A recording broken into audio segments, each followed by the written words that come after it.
আমি আজি এফআৰএস পদ্ধতি বাতিলৰ দাবিত আমি সকলো একত্ৰিত হৈ আমি আজি আমাৰ পশ্চিম কলিয়াবৰ কাৰ্যালয়লৈ আহিছোঁ। আহি আমি সকলোৱে ধৰ্ণা কাৰ্যসূচীত অংশগ্ৰহণ কৰিছোঁ।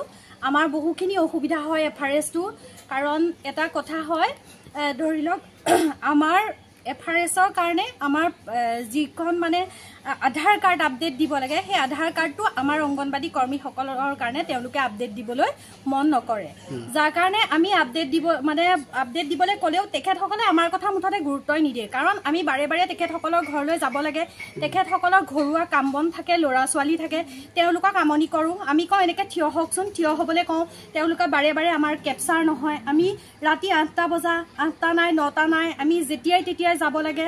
আমাৰ ঘৰুৱাহিও বহুত অসুবিধা হয়, কাৰণ আমি স্কুলখনৰ পৰা গৈ পেলাই আমাৰ ঘৰতো নানান কাম বন থাকে।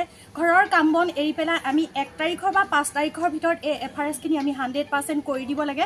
100% কৰি নিদিলে হয়তো আমাৰো অসুবিধা হয়, আৰু আমাৰ ওপৰৰ যিসকল আমাৰ CDPO বাইদেউ, ছুপাৰভাইজাৰ বাইদেউ সকলো আমাৰ অসুবিধা হয়, তেওঁলোককো ওপৰৰ পৰা হেঁচা দিয়ে। গতিকে আমি ভাবোঁ এই এফআৰএছটো নোহোৱাকৈও আমি যাতে চাকৰিটো আমি আমাৰ কৰ্মটো ধুনীয়াকৈ কৰি থাকিব পাৰোঁ। কাৰণ আমি মহিলা আৰু শিশুৰ লগত জড়িত, আমি মানৱ সম্পদ গঢ়োঁ। আমি মানৱ সম্পদ গঢ়িবলৈ এৰি যদি আমি ঘৰে ঘৰে গৈ পেলাই ফেচ কেপচাৰ লৈ ফুৰোঁ, সেইটো জানো সম্ভৱ কথা? আৰু এটা কথা, এগৰাকী গৃহিণীৰ হাতত এটা এণ্ড মোবাইল নাথাকে, সাধাৰণতে নাথাকে। আমাৰ যিহেতু ৰুৰেল এৰিয়া, গতিকে এণ্ড মোবাইল নাথাকে। এই ক্ষেত্ৰত আমাৰ অসুবিধা হয়। আৰু কাৰোবাৰ হাতত যদিও এণ্ড মোবাইলটো থাকে, তেতিয়াহ'লে আমাক OTPটো দিবলৈ নিবিচাৰে। আৰু লগতে কিছুমানৰ এনেকুৱা হয় যে বহুত দিনলৈকে 3 মাহ পৰ্যন্ত তেওঁলোকৰ মোবাইলত ৰিচাৰ্জ নাথাকে। গতিকে আৰু আজিকালি সবতকৈ ডাঙৰ কথা হ'ল নেটৱৰ্ক ইছ্যু। নেটৱৰ্ক ইছ্যুটো মানে অল ইণ্ডিয়াত সকলোৱে জানে যে নেটৱৰ্কৰ কেনেকুৱা ইছ্যু হয়। এনেকুৱা চৰকাৰক এনেকুৱা অনুৰোধ যে আমাক ৱাইফাই এটা যেন গাত লগাই দিলেহে আমি কামখিনি কৰিব পাৰিম। ৱাইফাই নহ'লে নেটৱৰ্ক নাথাকে।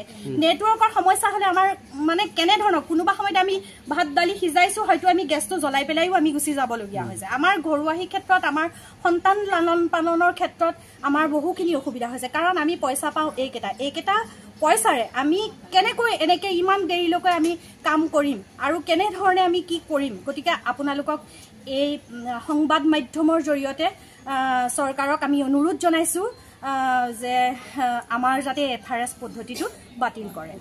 আমাক এফআৰএছ পদ্ধতিটো এফআৰএছ কৰিবৰ কাৰণে আমাক চৰকাৰে মোবাইল এটা দিছে। মোবাইলটো আমাক যিটো মোবাইলৰ আমাৰ দৰকাৰ হয় সেইটো মোবাইল দিয়া নাই। 4G মোবাইল এটা দিছে, যিটো নেকি আজিৰ যুগত 5G হে চলে। 4G মোবাইল দিলে আমাক অফিচে 4G মোবাইল প্ৰদান কৰিলে, কিন্তু আমি যিটো 5G চিম চলাই আছোঁ সেই চিমটো মোবাইলত লগালে কাম নকৰে। আমি এতিয়া অফিচৰ পৰা দিয়া মোবাইলটো দি আমি এফআৰএছ কৰিব নোৱাৰোঁ। আৰু আমাৰ এতিয়া এফআৰএছৰ নামতে আমি যেতিয়া আমাৰ মোবাইল বিতৰণ কৰিছিলে, আমি আমাৰ বিধায়ক কেশৱ মহন্ত ছাৰক কৈছিলোঁ, তেতিয়া ছাৰে ওপৰত কথা পাতিম বুলি কৈছে।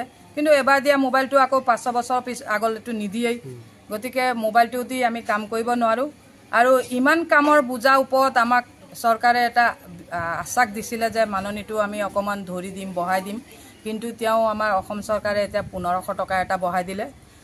যাই নহওক, নাই মোমাইতকৈ কণা মোমাই ভাল, সেইকেইটাকে লৈ পেলাই আমি কাম কৰিম বুলি আগবাঢ়িছোঁ।